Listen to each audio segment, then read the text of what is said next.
Hello दोस्तों, आपका स्वागत है आपके अपने चैनल योगा विद निगम में। आशा करती हूँ कि आप सब ठीक होंगे और पुरानी जितनी भी वीडियोस हैं उनको देख के अच्छे से आसन और प्राणायाम कर रहे होंगे। ऐसा ही एक प्राणायाम मैं आपके सामने लेके आई हूँ जिसका नाम है कपालभाति। कपालभाति एक ऐसा प्राणायाम है जो एक रामबाण इलाज है। आपने ये पहले किया भी होगा, देखा भी होगा और सुना भी होगा। इसके फायदे अनेक हैं, लेकिन हम आसन कर रहे हैं या हम प्राणायाम कर रहे हैं, हमें उसका प्रॉपर फायदा ही जब मिलेगा जब हम ठीक सावधानी के साथ करें। हम प्राणायाम तो करते हैं, लेकिन हमें ये नहीं पता होता कि कितने स्ट्रोक करने हैं, कितने टाइम तक होल्ड करना है, हमें अपनी बैक की पोजीशन क्या रखनी है, हमें कौन से आसन में करना है। तो यही सब बताने के लिए मैं आपके सामने ये वीडियो लेकर आई हूँ। तो चलिए शुरू करते हैं कि हमें कपालभाति करना क्या है। सबसे पहले आप किसी भी एक ऐसी अवस्था में बैठ जाए जो आपके लिए कंफर्टेबल हो। आप सुखासन में बैठ सकते हैं, वज्रासन में बैठ सकते हैं, आप पद्मासन में बैठ सकते हैं। जैसे मैं बैठी हूँ, आप इस आसन में सुखासन में बैठ सकते हैं, आप अर्ध पद्मासन में इस तरीके से बैठ सकते हैं। अगर आप पूर्ण पद्मासन लगा पाए तो ये बहुत ही अच्छा है, तो आप पूर्ण पद्मासन में भी बैठ सकते हैं। आप ध्यान रखें कि आपकी जो कमर है वो बिल्कुल स्ट्रेट हो, आपके फेस पे कोई एक्सप्रेशन ना हो, किसी तरह का कोई तनाव ना हो, किसी तरह की कोई टेंशन ना हो। फिर आप ज्ञान मुद्रा बनाएं। इस तरीके से आपको सिर्फ टच करना है और ज्ञान मुद्रा बनाते हुए, कमर स्ट्रेट रखते हुए, आंखें हल्के से बंद करते हुए एक लंबी सांस लेनी है और झटके से उसको छोड़नी है। मैं आपको पहले करके दिखाती हूँ, फिर आप बाद में करिए।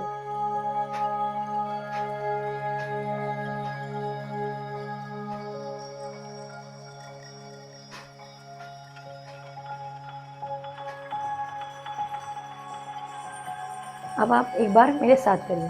आंखें बंद करते हुए, अपनी बैक को स्ट्रेट रखते हुए, बिल्कुल आराम से अपनी पोजीशन, ना ही आपके हाथ एकदम ऐसे होंगे, ना ही आपकी कमर ऐसे झुकी होंगी। आपकी कमर स्ट्रेट रहेंगी, हाथ आपके सुविधा एकदम आपके पोस्चर में रहेंगे। इस तरीके से आंख बंद करते हुए लंबे एकदम ब्रेथ इन करिए और झटके से उसको छोड़िए। आप एक बार मेरे साथ करिए।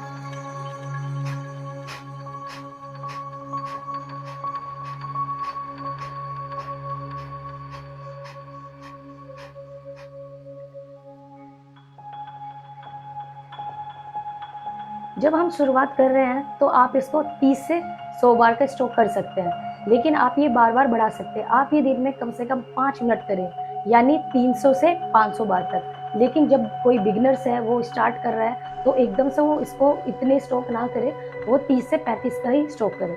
तो ये इसका सही तरीका कि हमें कपालभाति किस तरह से करना है। अब हम जानते हैं कि इसके लाभ क्या है। तो इसके लाभ अनेक है। अगर आपको अगर आपकी प्रॉब्लम सांस से जुड़ी हुई है, आपके श्वसन तंत्र की, ये आपके श्वसन तंत्र को मजबूत करता है, आपके फेफड़ों में मजबूती देता है, आपके चेहरे पे चमक लाता है, आपके डार्क सर्कल को ठीक करता है, आपके सर में जैसे हमें सर दर्द होता है या हमें ओवर थिंकिंग की प्रॉब्लम होती है, उसको ठीक करता है। हमारे गैस, हमारी कब्ज, एसिडिटी को ये ठीक करता है। वात, पित्त और कफ, इनको ये बैलेंस करता है।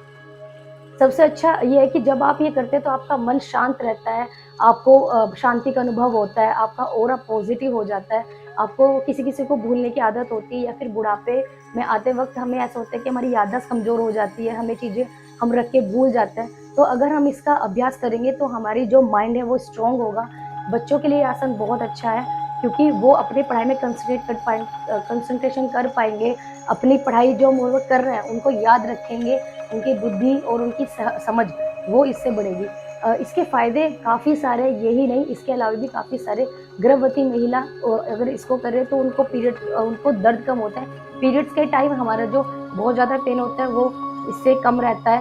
इर्रेगुलर पीरियड्स किसी को टाइम से पहले हो जाता है, किसी को टाइम के बाद होता है, किसी को ब्लीडिंग ज़्यादा होती है, किसी को कम होती है, तो वो उसको बैलेंस करके चलता है। अब हम जानते हैं इसकी सावधानियाँ क्या हैं। सबसे पहले जब आप आसन करना शुरू करें तो आप अपनी बैक का ध्यान रखें। आपके बैक में किसी तरह का दर्द ना हो। अगर आपके दर्द है तो आप सपोर्ट ले सकते हैं। आप कोई दीवार है उस पे आप सपोर्ट ला के बैठ सकते हैं, या पीछे कोई तकिया रख सकते हैं अपने, या गद्दा रख सकते हैं, जिससे आपके कमर पे प्रेशर ना आए। आपको अगर हर्निया की प्रॉब्लम है तो वो इसको बिल्कुल अवॉइड करें। गर्भवती महिला इसको बिल्कुल अवॉइड करे। अगर घुटने में प्रॉब्लम है तो वो अपनी उस अवस्था में बैठे जिसमें घुटने में प्रेशर ना आए। इसको करते वक़्त अपनी आँख को एकदम बंद रखें, मन शांत रखें। ऐसा नहीं कि आप जब कपालभाति कर रहे हैं तो बीच-बीच में आँखें खोल रहे हैं, अपना कंसंट्रेशन खराब कर रहे हैं। उससे हमारा कंसंट्रेशन खराब होगा और जितना लाभ आपको मिलना है, वो उतना मिल नहीं पाएगा। तो ये इसके कुछ सावधानियाँ जो हमें याद रखनी है। और अब जब हम ये कर रहे हैं तो आपको कम से कम 4 से 5 घंटे का खाने में गैप होना चाहिए और आपको पानी का भी कम से कम आधे से 1 घंटे का गैप होना चाहिए। ऐसा नहीं कि आपने खाना खाया और आप उसके बाद करने लगे। आसन के खत्म होने के बाद आपने प्राणायाम खत्म किया और ऐसा नहीं कि आप नहाने चले गए या आपने तुरंत बाद ठंडा कुछ पानी पी लिया या आपने एकदम चाय पी ली या आपने अल्कोहल का यूज़ किया। आपको ध्यान रखना है कि आसन खत्म करते, आपको प्राणायाम खत्म करते एकदम नहाना नहीं है, आपको एकदम कुछ ठंडा नहीं खाना है, आपको खाना भी एकदम नहीं खाना है, आपको शराब का और सिगरेट का सेवन नहीं करना। ये इसकी कुछ सावधानियां हैं जो आपको इसका प्रॉपर लाभ देगी। तो आपको ये वीडियो पसंद आई होगी और आपको जानकारी मिली होगी। इस चैनल को लाइक एंड सब्सक्राइब करें। आपको हेल्थी टिप्स जानने के लिए मेरे इंस्टाग्राम पेज पे आप मुझे कमेंट में बता सकते हैं। बहुत बहुत धन्यवाद।